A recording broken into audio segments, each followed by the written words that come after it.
Was there an Adam? Was there an Eve? Or did we evolve from what we conceived? Either way, we got what we needed when the sun shone down on the Garden of Eden. Don't you know we're gonna have a Solartopia, Solartopia, Solartopia. Don't you know we're gonna have a Solartopia all over God's green world? Well, we bit that apple and the garden was lost, and so we had to work to pay the cost. And so we went digging into the ground and started to burn many things we found. But Oh, yeah. don't you know we're gonna have a Solartopia? Too many things we found. That's the divine Dar Williams singing with the legendary Pete Seeger and the great David Burns, who wrote the words to that song, except for one, Solartopia. I am the one who wrote that one, Harvey Sluggo Wasserman. We're back with another Green Power and Wellness show here on PRN, thanks to Gary Knoll and to the great Jesse here in the control booth. And we got a great show for you. First half hour or so, we're going to be talking to Jerry Ashton, a true American hero who has retired billions of dollars in medical debt. We're going to let him tell you all about it. In the second half, we're going to talk with Jevin from Dayton, who has got a amazing rap song and an amazing story to tell about the death of his cousin in the Dayton shooting, and much, much more.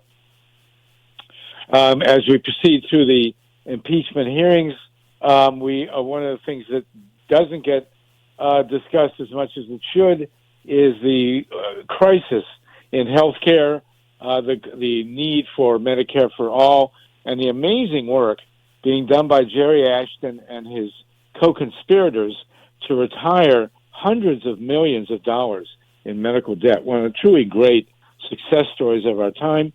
Jerry Ashton, you're with us? I very much am. Thank you. Thank you, Jerry, for being with us. Tell us about what you're doing. I couldn't begin to paraphrase. You've been on our show before. It's been a while, but you're actually on the brink of still more fantastic success. So tell us all about what you're doing. Well, that's right. When I was last on your show, it was to talk about the book that we brought out called End Medical Debt, and the fact that within the chapters of End Medical Debt, which was written by the three people who started RIP Medical Debt, which is a charity, we asserted that indeed, since our inception as a charity in 2014, that before 2020 we would abolish $1 billion of the medical debt, thanks to the donations of people who make that possible. And I want you to know that we have achieved that goal and then some just this month. Amazing, $1 billion. So tell us how it works, and be sure to give us the website and the name of the website of your campaign and the name of your book. Well, thank you. Well, let's get the website out of the way. It's RIPmedicaldebt, DEBT.org. The book is End Medical Debt, coincidentally, endmedicaldebt.com. And people are wondering, what, if they haven't heard about this before, what in the world is medical debt? Why does it have to end up being forgiven by a charity? And, of course, you and I will talk about the reasons that create the need for the work that we do. And that is, if we had universal health care, there wouldn't be any medical debt for me to have to abolish. So let's go back to the groundwork, the spade work.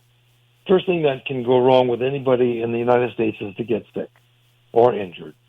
Because if then you find yourself in a hospital, you are now in a very excruciatingly and labor-intensive and time-intensive and cost-intensive system of pain. And not only the pain of whatever it is that you're suffering from, but the economic pain that's a byproduct of that. And do you get what I'm saying so far, Harvey? Yeah, absolutely. I mean, it's a devastating situation we're in this country. and we're going to talk in a minute with you about universal health care. But first, let's make it clear exactly what you're doing and exactly how you are retiring all this medical debt. Okay, so here's the process. When you're in that hospital and you're discharged, the hospital sends you a bill in case you have what is called self-pay. Self-pay is any amount of money that's due after your insurance company, if you have one, has paid its share. And if you're uninsured, of course, you get the entire bill.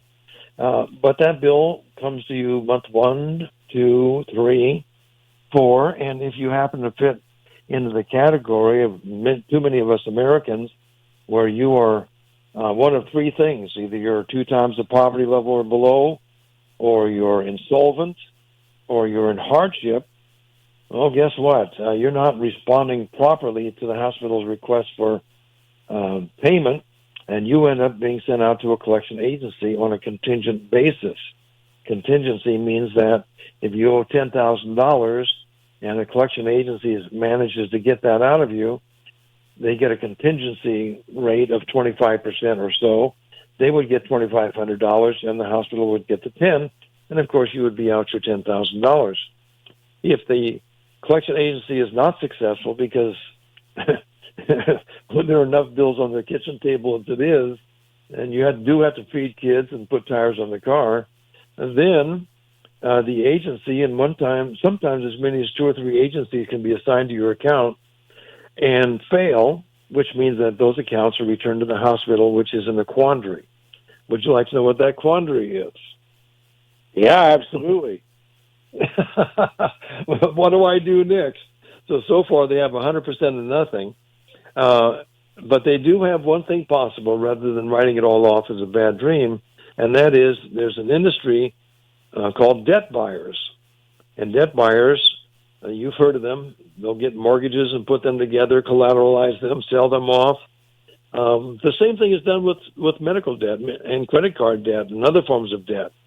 These gross amounts of debt are bundled together and then sold off to a debt buyer, who then either proceeds to collect on them or sells them to collection agencies, or I should say either sells them or assigns them as a contingency as well. But the process of collections really is accelerated because now the debt buyer, now that they purchase your account, which, by the way, they purchase between 3 and 4 or 5 cents on the dollar, when they're pursuing you, they're pursuing it for the full $10,000, not the government, the 5% that they paid. And so then they come to you, who ran up the medical bills, and they try to collect from the person who was sick. And then where do you jump in? Well, what happens in this business, which is financed by Wall Street, they go to Wall Street, they borrow the money to go to a hospital, and about 1/3 of all hospitals will sell their medical debt. 2/3 do not. So of the 1/3 who do sell their medical debt, the debt buyer will approach them with an offer, and that is, right now you have $100 million, which is worth nothing, or what we could do is you could have $3 or $4 million in your hospital's bank account, because that's what we're willing to pay you for a debt of this quality. And so the hospital is put in the position of either seeing the entire portfolio of $100 million lost, or at least bringing in some money, because hospitals, as well as anybody else, they need to pay their bills. They need to pay their employees. So when that debt is sold, ownership of that debt goes to the debt buyer. And from that point on, the debt buyer can do anything within some legal restrictions to do what they can to collect that money. And as I said, they're going to go for it 100 pennies on the dollar, not for 2 or 3 times what they did pay for it. And so the people who donate to you, to your organization, how does this work? Okay, well, first of all, I'm sure you've heard the name John Oliver. on TV last week. Yes, tonight. Well, John Oliver was interested in sending up the collections industry and sending up the debt buying industry, and set about to do a program on that. And HBO enabled him to buy $15 million worth of unpaid and out of statute medical debt in Texas for a pittance for, I think it was about $60,000. And when John Oliver had that in his possession, the next thing that he had to do was find a way to, without violating HIPAA or privacy, to be able to abolish that debt. And we just happened to be the people that were referred to him because as a 501c3, were he to donate that debt to us, which he did, we then, once we own the debt, we can forgive it with no tax consequences to the recipient. Are you following this? Yeah. Uh-huh. So John Oliver donated not money, he donated the entire debt portfolio of $15 million. Then he did HBO did donate more money to enable us to send out the letters, to clean up the credit reports and things like that. So your listener are in a very powerful position, because when we buy debt, it's for a penny on the dollar. And there's a penny on the dollar because even the debt buyer realizes that they can't collect that debt. So we buy it for a penny on the dollar, and we forgive it. And, of course, we forgive it at 100 cents on the dollar. So if we buy a $1,000 account for $10, that entire amount of $1,000 is written off and is taken off your credit report if it was on there. So a donor can give us $1, that's worth $100.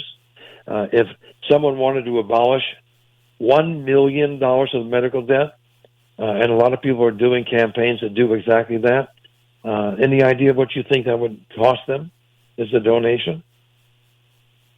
No, tell me. $10,000 to $15,000. Huh. That's the kind of mathematics that we deal with. So that's why we look so good. We're really not quite the heroes that I'd like to imagine us to be. We're just guys who are doing the best that we know how, and what we do know how to do is to engage people who care about other people, who want to take medical debt off their backs, to donate to us. We go out and buy huge portfolios of that debt using the donors' dollars, and then sending out letters. And when the letter arrives in somebody's mailbox, it's a big yellow envelope. When people open it up, it will tell them that this debt has been abolished, and it's because of the generosity of XYZ person or XYZ donor, or even a hospital or a local synagogue, what have you. Well, just to gauge the impact that you've had, how many people have you relieved of medical debt? 500,000. 500,000. Really? 500,000 people who had medical debt. You intervened with donor dollars and paid off that medical debt. Is that in the nutshell? That's it. And then you send them a letter, like from Publishers Weekly or whatever. Clearinghouse. And exactly. The letter it's called Debtors Clearinghouse. Publishers Clearinghouse, or whatever they are. And Ed McMahon shows up and blah, blah, blah. But so you have sent 500,000 letters to people who had medical debt and told them completely out of the blue that their medical debt has been paid off. Yep. It's a wonderful feeling to do that. And how much money has been involved? How much is the gross? What's the gross number of medical debt dollars that you've paid off? Well, let me see. If we paid off $1 billion, you would have to backtrack that and realize it would take about does it take 100 million, hundreds of millions to be able to do $1 billion? I'm not quite sure, but that's the mathematics. That well, $1 billion is 1,000 million. 1,000 million, exactly. So that's what we were able to pull together. It was enough money to be able to keep our doors open, do the rigorous work that we have to do, work with 4 major universities who are doing an economic impact study of what it means to take medical debt off of someone's back.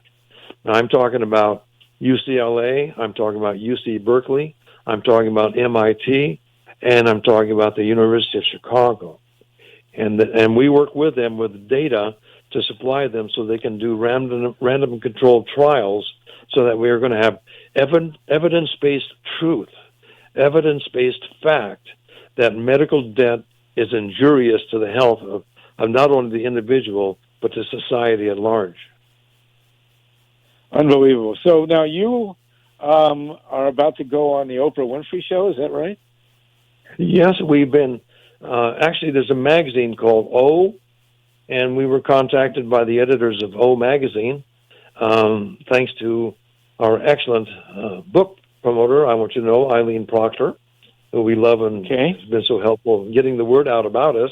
So Eileen had reached out to O. O found that to be an interesting idea, because I believe the magazine, at least once a year, does a major section on healthcare heroes. So I guess we must fit somewhat into that category. And so we were interviewed just a few days ago, myself and Craig Antico, who's my partner, who helped start this. Both of us, by the way, come from a collection agency background. And how do people send in money to you? It's tax deductible, I assume. If someone donates to you, is it tax deductible? Okay. Right. If you go to, there are two ways of doing it. One, you could go to the internet, to ripmedicaldebt.org. A lot of places that click on donate, you can do that. And in some cases, there will be campaigns going on in your local community. And if you can locate those, all you have to do is Google medical debt and your hometown and find out whether or not anybody's doing that, because you might want to join in with, say, the local church, the local business, people, local philanthropists. These people love to have company to do what they're doing. Okay, good. And tell us again how to get a hold of you. You can get a hold of us by going to ripmedicaldebt.org, and you can read up about how we do it on endmedicaldebt.com. And it's all one word, ripmedicaldebt.org. That is correct. Okay, great. So let's segue now into a little bit of a policy discussion before we bring in Jevin. What is the, we have a national debate going on about Medicare for All.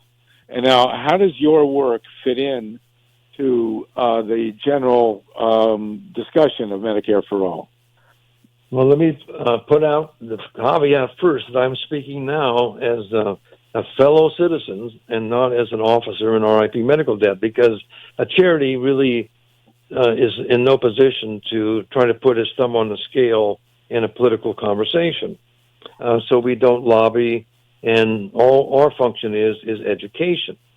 And to that point, we actually delivered a copy of our book to every single member of the Senate, every single member of the House just this last summer, to help them get educated so they could make an intelligent decision. And hopefully they will. But if you're talking to me as an individual and how I fall on this spectrum, I'm certainly in favor of universal health care. I want to see our charity put out of business. In other words, that there shouldn't be any medical debt that has to be paid off. Nothing that puts people in a hardship. Nothing that puts people... Do you know that 60% of all bankruptcies in the U.S. are related to medical debt? You realize that 15 million Americans this year will have exhausted their life savings because they got sick or because they got hurt. When you take a look at the high deductibles and you take a look at how delaying and denying on the part of insurers make it extremely possible that no matter how well you think you're insured, if you really land in a sad position, you're going to be broke as anybody else. There's no protection. It's unbelievable that we have right now. Yeah. It's truly unbelievable. And of course, Medicare, which covers people over 65, works beautifully. Don't you agree, Jerry? Yes. Well, you're an expert in the field. Well, I'm an expert in chasing after money, and I, as a bill collector, I never had to chase money down from people 65 or older because they didn't have that kind of bill. They were covered by Medicare, so that's why I'm a great fan of that. believe it or not, people who do have a hard time running up medical bills are veterans. I'm a veteran myself. I was a Navy journalist for 4 years and proudly served. And when I got out of the service, I just went into the workforce like most of us do. I didn't pay any attention to whether or not I was covered by health care or not. And then I reached the age of 65, and I discovered that I'm actually, even before then, I'm covered by the VA because of that service. However, it doesn't cover everything, and it's very strict in what people can apply for. Right now, there's over $6 billion worth of what is called emergent care owed by veterans here in the United States. $6 billion. And this is for occasions where the veteran had to take an ambulance to a hospital, or if a veteran had to go to a hospital instead of the VA, they went to a public hospital and was not covered by the VA, those bills ended up on the veteran's back as well. So you can understand I'm a little bit militant about this. I don't think anybody should go bankrupt just because they got sick or because they got injured. Boy, it's a really powerful situation here. I mean, people work all their lives, and if they're shy of 65 and don't have Medicare, you can go broke overnight, basically, right? Right, and one of the pleasures that I have peripherally in RIP medical debt is the fact that we are educating people. We are getting, just like with Oprah, we're also going to be in PBS NewsHour. I believe it's on the 19th of this month. We are scheduled to have a number of newspaper interviews and what have you, because we reached this $1 billion mark. And every time people hear about this, and every time they understand that an organization has to exist because of the present broken healthcare system, it gets people a little bit riled up. We're educating people as to the fact that there's a problem, and they're being educated in a very wonderful and fine fashion with no hidden agenda, no twists, no quid pro quo. We're just here to help people. And that, I look at it as being modern-day barn raising. You know, when a neighbor's barn caught fire and burned down, everybody would chip in whatever they could to bring that barn back up. Well, that's my idea of what should happen in healthcare as well. Well, it's truly amazing what you're doing. And, I mean, to have liberated 500,000 people from medical debt is just, that's just fantastic. And the money that you've raised. Tell people again how to contribute. Well, again, $1 is worth $100. We've actually gotten donations over the internet for $1, or people sometimes will mail to us. Our address is on the website. So your donation basically is worth 100 times what you put in. So if you put in $10,000, you're going to take care of $1 million. If it's $1,000, you're going to take care of $100,000 of people's misery. Now, I want to caution people that are listening that RIP medical debt does not buy an individual's medical debt. We have no ability to buy debt in anything other than bulk and nothing other than hospital debt from debt buyers at this time. However, we are paving the way to be able to go directly to hospitals to enable them to take the same advantage of either donating that debt to us or selling it to us for the same price that a debt buyer would take it. So individuals, we love you. We just can't take care of you in an individual fashion. Not when Trump is in the White House at this point in time. That's going to have to change.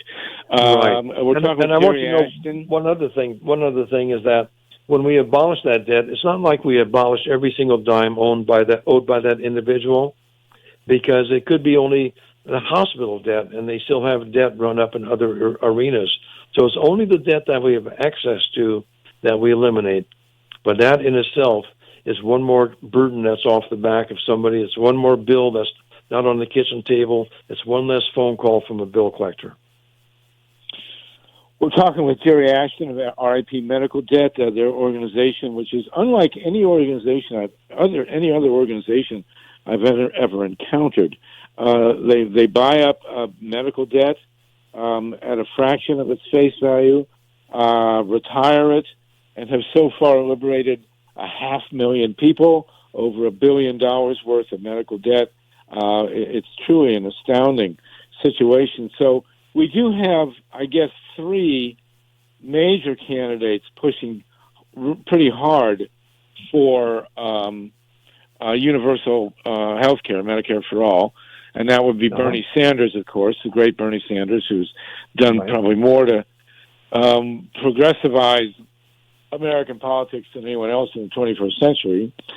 Elizabeth Warren, who I just heard last night, who had pretty good on the issue, and she's really gotten a lot more entertaining, Elizabeth Warren. She's become quite a show person. And then Tom Steyer, the billionaire, who is also, I think, an advocate of universal health care. Is there anybody else in the herd of Democratic politicians that we can mention? Well, remember, I'm speaking personally from my own political inclinations and my experience in debt collections.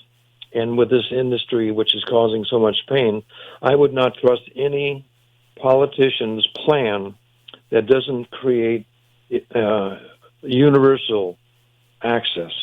And to try to jimmy together some odd form of insurance, plus this, plus that, they're going to have to do a lot of convincing to make me want to take an insurance policy again. Remember, we don't choose our insurance. That's a joke.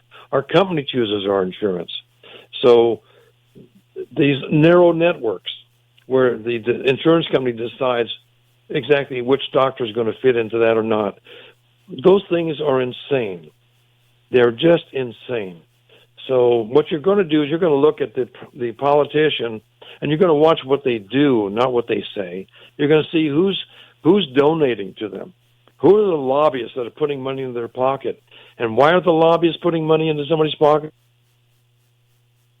All you have to do, friends and neighbors, follow the money.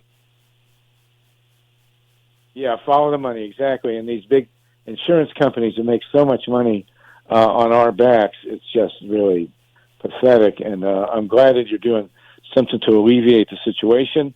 I think that Medicare is one of the best systems ever established.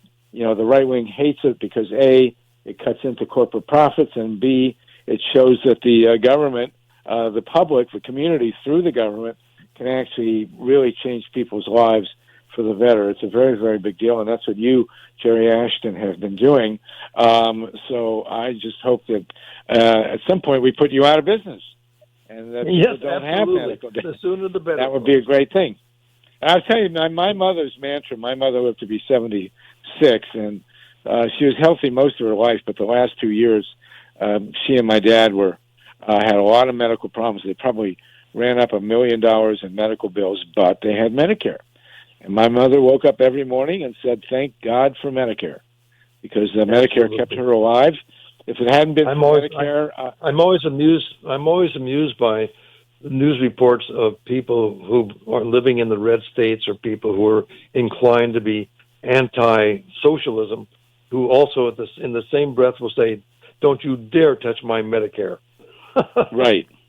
Yeah, and also don't mess with the police force or the fire department, exactly. or the people who fix the roads.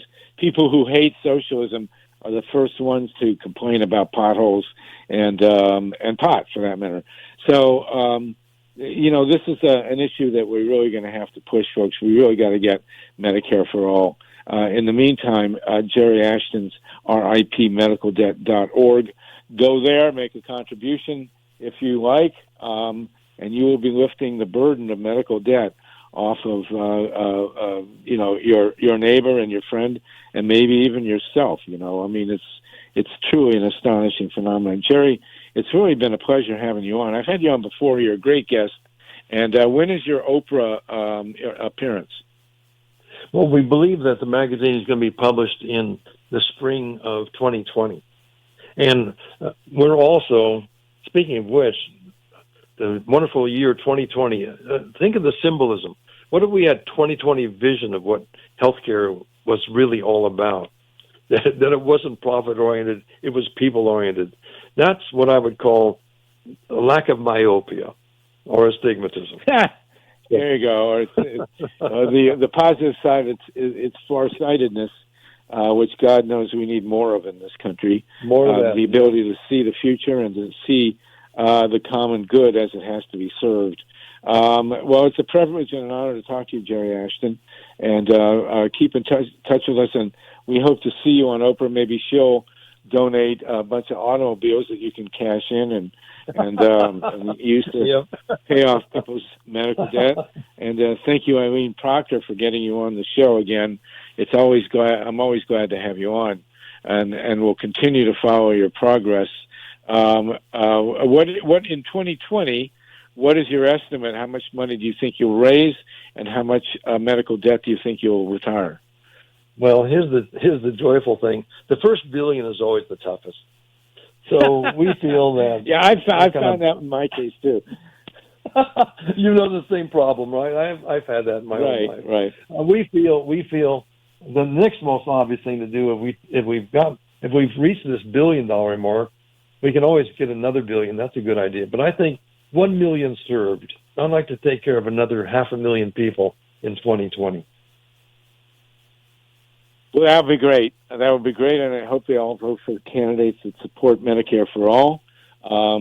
We got to get somehow out of this mess and somehow out of this servitude to the medical industry. Which, of course, we also want to talk about holistic healing. A lot of which appears on this network, and I think that's important as well.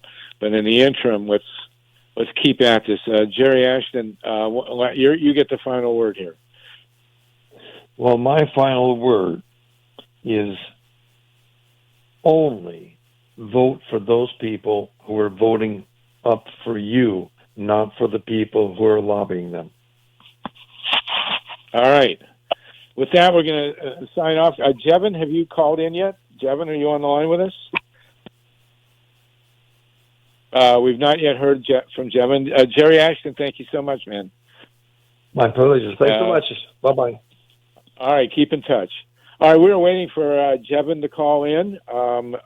We hope that he'll call us in soon. He has a devastating story to tell and a real a hip hop video or audio for us to listen to. If you want to call him, Jesse, I think we have his number. I will give it to you now. That would be the 323 number that called earlier that Jevin should be calling in, and we'll when he does, we'll play his hip-hop video audio. In the meantime, I want to talk to you about what's happening in Ohio. Jevin is calling us from California, but his story is based in Ohio, in Denmark. I'm sorry, in Dayton, where that horrible shooting occurred, and his cousin was actually killed in this. The number to call Jesse is 323-270-6670. That's Greg Palast's number, and Jevin should be there and should be calling us in. I also have 323-380-7721. If we can get Jevin on the phone, they may have misunderstood in terms of the time zone because they're in California and they're supposed to be calling us in. But while we're waiting on that call, I have a 323 number. 323-333. What do we got here? I'm going to email these folks, and we'll see why they haven't called in. But I want to talk about what's happening in Ohio with the nuclear power referendum. There we go. Sorry. I texted the wrong number. So I want to talk now about what's happening with the nuclear power situation in Ohio. Hold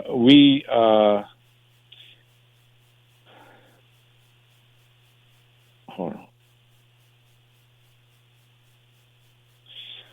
The nuclear power industry went into the gerrymandered, bought, and totally corrupt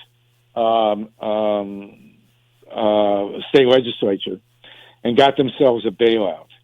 And the bailout is for $1 billion to keep the failed commercial nuclear power plants operating at Perry and Davis-Besse on the lake. These are the two mistakes by the lake. And they are losing money. They are extremely dangerous, and they should be shut immediately. The owner of these two reactors, which is the First Energy Corporation of Akron, has decided that they want to get as much money as possible out of the ratepayers, and they're sticking it to us. And I'll proceed with this now. Jevin, are you on the line? Yes, I am. Oh, okay, good. So I feared we had lost you, but here we are. I'm going to continue with the bailout in just to finish the thought, and then we're going to talk to you and play your audio. So in Ohio, the First Energy Nuclear Corporation got a bailout from the state legislature, and we, the public, submitted petitions for referendum to recall, in this case, repeal the bill passed by the Ohio legislature. And they have played around and played around. The bill is now, the referendum, the wording was approved, but we had to gather about 250,000 signatures, and the nuclear industry has sent in thugs to violently threaten people who are gathering signatures. We are now in court trying to get this ballot measure to be voted on in the fall of 2020, and I will keep you posted on that. There's an ongoing story we're covering on this show, but we will let you know what's going on right now. It's in court, and we don't know what's going to happen. God help us if those nuclear plants are bailed out. They will they are just really, really bad. They will have major accidents, and it is not something to be taken lightly. So tune in next week and all successive weeks to this show, and I'll keep you informed. Okay, Jevin, you are in California right now, but you are from Dayton, and you have an amazing story to tell, and we've got 22 minutes to do it. So tell us, please, Jevin, your full name and what you're about, and what has happened with you, and then we'll play your rap audio, which is a little over a minute, okay? Okay. My name is Jevin Lamar. I'm from Dayton, Ohio. I was born and raised in Dayton, Ohio. I recently moved out of Dayton 3 years ago, and I made a film about voter suppression with Greg Palast. So that was the reason of me moving, and it ended up going really well. So I moved out of Dayton, and now I am in L.A., and I'm making music. My passion, my life. Music is my life. Well, tell us, yes, and tell us what happened with your cousin that inspired your latest piece of music. Well, the latest piece of music is called Still Holding On, and it's a song. I start the opening verse about my cousin who was killed August 4th of this year, and August 4th is also my birthday. I had turned 25 on my birthday. I was in Switzerland with my mentors. I was their ring bearer when I heard the news. I just went on a Twitter rant, tweeting Trump, all type of stuff, like, what are you going to do about this, and how do you feel about this? And I ended up getting blocked off of Twitter for 2 to 3 days. And also, at the press conference, when the mass shooting happened in Dayton, Ohio, Donald Trump was asked about it, and he said, I feel so sorry. I send my condolences to the city of Toledo, which means he really didn't care, you know? And I'm like, man, this guy's crazy. He's like, he blatantly, everyone was tweeting. We were trending on Twitter. Dayton, Ohio, Dayton strong, Dayton this. Like, nothing about Toledo. El Paso and Dayton, Ohio. El Paso, Texas, and Dayton, Ohio was trending. He said, I feel sorry for the city of Toledo. That right there, that kind of like spiked me up a little bit more. So when I came up with the song Still Holding On, it was coming from a negative place because I was more so mentioning police brutality and bad crimes that they do against black people and all this stuff. So, you know, I'm like, okay, this is kind of it's a little too much. Let me try to flip it up and just tell the story a great way. So that's when I came all right, up. so tell us about your cousin and how he died. Well, my cousin was killed August 4th, like I just said, in a massive shooting in Dayton, Ohio. It was over, I guess, they said it wasn't racially motivated, but the guy who shot my cousin killed his sister and the sister's black boyfriend. But a lot of other races got killed, so they weren't trying to say it was racially motivated. And the shooter was white, is that right? The shooter was white. And they said it wasn't racially motivated, but and the thing about it is, like now since I'm going to talk about it a little more about this, they really didn't highlight the victims like they're highlighting. Like I'm talking about my cousin now, and I wrote a song about my cousin, but they were more so worried about the shooter saying, "Oh, he was bullied. He had mental health issues." Well, pretty much, I've been bullied my whole life. My cousin been bullied his whole life because we're black. You know, so that doesn't make us go out and kill somebody or give us a right or even try to justify the fact that, oh, he has mental health problems. That's why he did this. Like, I feel like that was crazy. But, yeah, my cousin, he was killed August 4th, and he left four kids behind. He had a family. Yeah, go ahead. Tell us about his family. Yeah, he left 4 kids behind. He had a job. He had a girlfriend. You know what I'm saying? He had a life. His sisters relied on him. His sisters loved him. My family loved him. You know what I'm saying? And I feel so sorry for his sisters because they just lost a mother. They just lost their mother, and now they losing their brother.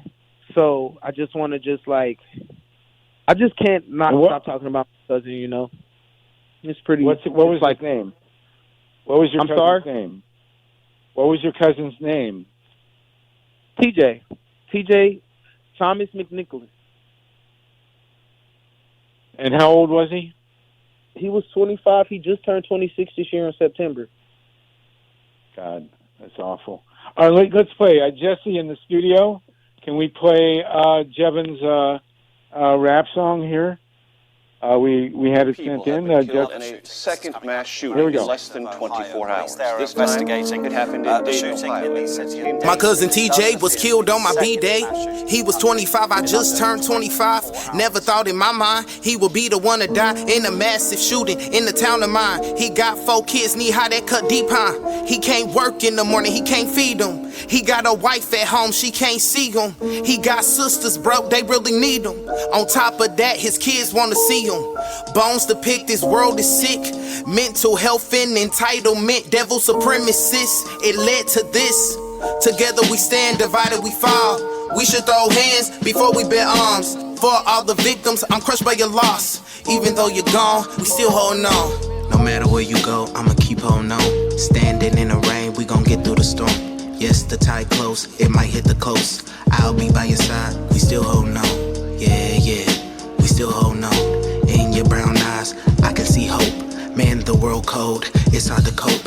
I got your back and we still holding on. Take my hand, who gon' take my hand? And when I take a stand, they gon' kill me where I stand. I walk through the land, step through the fields of sand, following the footsteps, lead me to the promised land.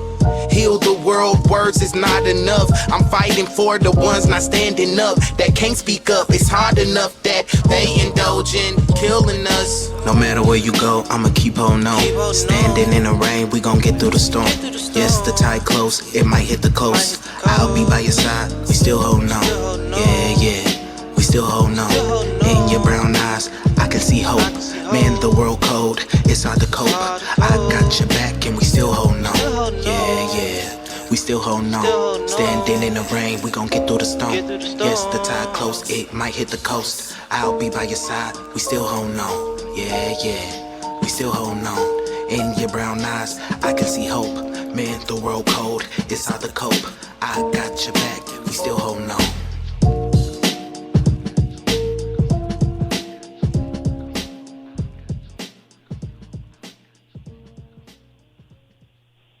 Wow, that's very, very powerful, Jevin.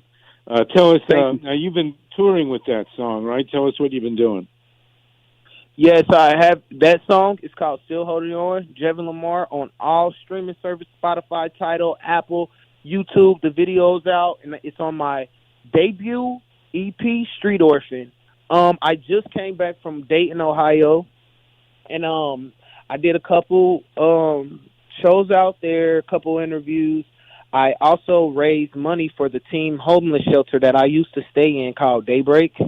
So the proceeds on my website, JevinLamar.com, if you want to donate to Daybreak for the adolescent teens and stuff going on, you can donate personally through my website.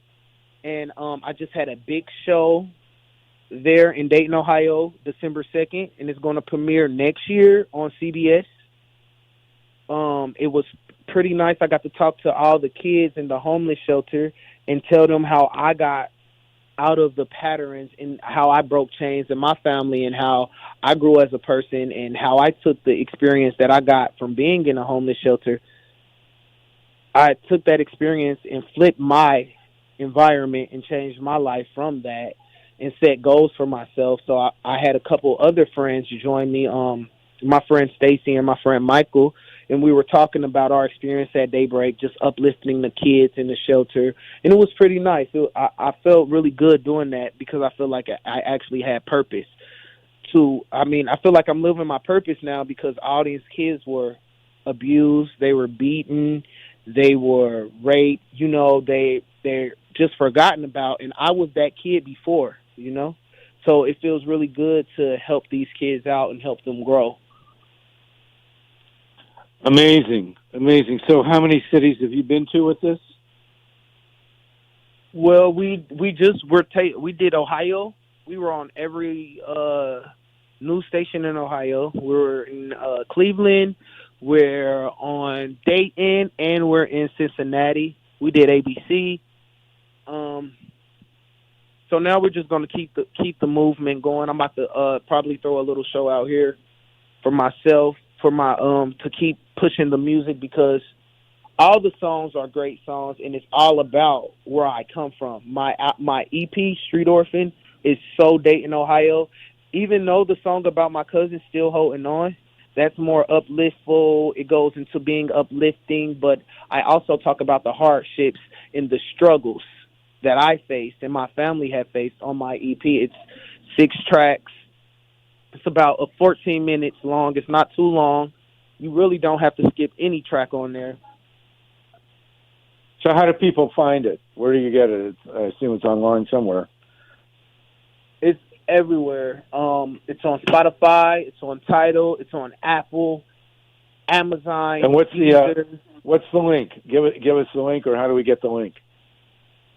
The link is Jevin Lamar Street Orphan. All my hashtags and all my @s on social media is Jevin Lamar. You can get the EP anywhere. You can go on Google and type in my name, and you can get the EP like that. You can go on SongLeak and get the EP. It's just available in all streaming service stores. Okay, and spell it for us. StreetOrphan,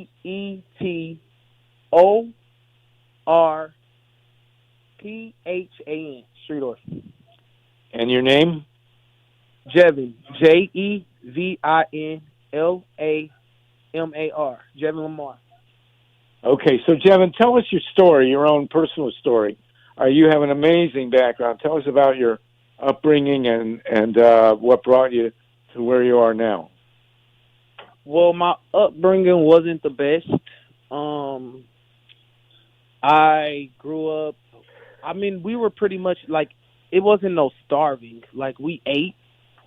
We grew up on government assistance, but as far as like the love and affection, I didn't get that from either one of my parents. It's 17. I have 17 brothers and sisters in total. It's 7 on my mom's side and 10 on my dad's side. So it was pretty hard for my mom to raise all those kids, and my mom is young, you know. But one thing, you know what, I'm going to shout out my mom because she taught me how to hustle. She taught me how to get money, you know, taught me how to take care of myself without relying on people. And she just showed me that by example. And my father was, he's an addict of alcoholism. So he was very aggressive. He felt like he felt like his boys shouldn't get treated with like hugs and I love you. He felt like we should just get treated like men and learn how to be a man supposed to be mean and assertive. So I got a lot of like beatings from him, like punches, and he used to always say I wasn't his son. I just grew up in a very bad, abusive territory. My environment was solely messed up.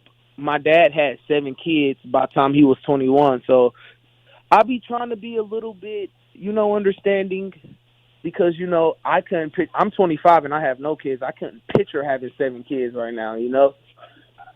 So I be trying to be a little more understanding, but they're all these traumatic things that happened to me, they just kept happening, and I always would like write letters to God, like, dear God, like, why is this my family, or why am I going through this? And that's when I found out about The Secret, and I started meditating and writing out my own story. What I wanted to happen in my life, I will write it on paper. And amazing. And so what turned you around? What finally got you on a track that would lead you to a situation where you're working for the great Greg Palast and you're putting out songs and doing all the amazing stuff that you're doing? Where was the turning point? The turning point, okay, after I got introduced to the book The Secret and the Laws of Attraction and speaking what you want into your life, I started writing, and I'm just like, dear Jesus, I would like to move to LA, have great music, I want a Grammy, I want to inspire kids, I want to help the kids grow, I want to help the kids change. So 2 weeks after I start writing, just writing stuff, like using my imagination of things that I want to happen in my life, on Thanksgiving, I want to say Thanksgiving 2016, I met Greg, and I was a third shift server at a burger joint, and it just happened from there. It was just like so organic. I feel like I knew him my whole life, and he offered me an opportunity I couldn't resist. He just basically was like, I'm making a film about voter suppression, and I need someone on the ground in Dayton. You got to work for free, but you get a free flight to LA. Oh, that's all you had to tell me. I slept in my car. I was homeless for 2 weeks. I was like knocking on everybody's door because I want to change for myself, because I want to be the one that I want to break all the chains in my family. Every single person in my family has been abused, neglected, disrespected, and they're oppressed. And they don't even understand or know how to get out of it. So I want to be that person who makes generational wealth for my family. I want to be the person who breaks all these negative chains for my family, especially my siblings, because that's who I'm super close with, my siblings. I just want to break chains for them, and I'm really, my message in my life, my whole life is like devoted to just trying to be a better person and breaking these environment chains and these stigmas that was beating into me. Like certain things was beating into me, and I'm still dealing with these things, but I'm gonna get through them because I'm finding myself spiritually, and I really love music. I feel like if I didn't have the music outlet, I wouldn't even be alive right now. So how do people get your music again? Jevin, we're almost out of time. How do people get your music? Jevin Lamar, Jevin Lamar on all streaming services. We're over 200,000 streams right now with all my music accumulated on all social medias. So it's moving at a nice little pace. So I would really appreciate it if y'all go check it out, download it, make a donation at JevinLamar.com. You can get the album off my website, and you can donate to the teen homeless shelter that I grew up in. Well, good for you, Jevin. It's a great song, and we appreciate your help with voter suppression in Dayton, and certainly deeply moved and troubled by the death of your cousin, such a senseless. This guy had 4 kids, and he was working to raise them, being a good father, and unlike the creep in the White House, knew where he lived, and we hope to God that these mass shootings can finally stop. This is not what the Second Amendment is about, folks. The Second Amendment was about the security of a free state, and anybody who has a gun needs to be able to justify having that gun by showing us how having that gun contributes to the security of a free state. The Second Amendment does not guarantee everybody the right to own a gun. That is absolutely wrong, and we see, like with this horrible situation in Dayton, not Toledo, Trump, that although I'm sure it will happen in Toledo eventually, that the guns, that our society can't handle guns in everybody's hand, certainly not automatic assault weapons, and that we can't let this continue to happen. Your song, Jevin, is beautiful. It's a very, very moving story. We are really glad to understand how you are pushing ahead with your life, and wish you all the best in doing that. So you got a last word. You got a last word for us? Last word. I feel like I want to say everyone should practice conquering mental health, and everyone should vote. And maybe next time we can just put down the guns and hug someone, because if that guy could have went anywhere else, if someone could have hugged him, my cousin would have still been here. So we really have to stop. Hi, man. Yeah. I completely agree with that. And you are a national treasure. I want to thank Greg and Lenny for helping you out of that McDonald's, and you're going to be you are already a really powerful asset to the human society, and God knows we need more of them. Jesse in New York, thank you for going the extra mile here on this show. We really appreciate it. Thank you, PRN. Gary Knoll for getting us on the air, getting people like Jevin on the air, along with Jerry Ashton. We will see you next week in Solartopia. Thanks for listening in, folks. Either way, we got what we needed when the sun shone down on the Garden of Eden.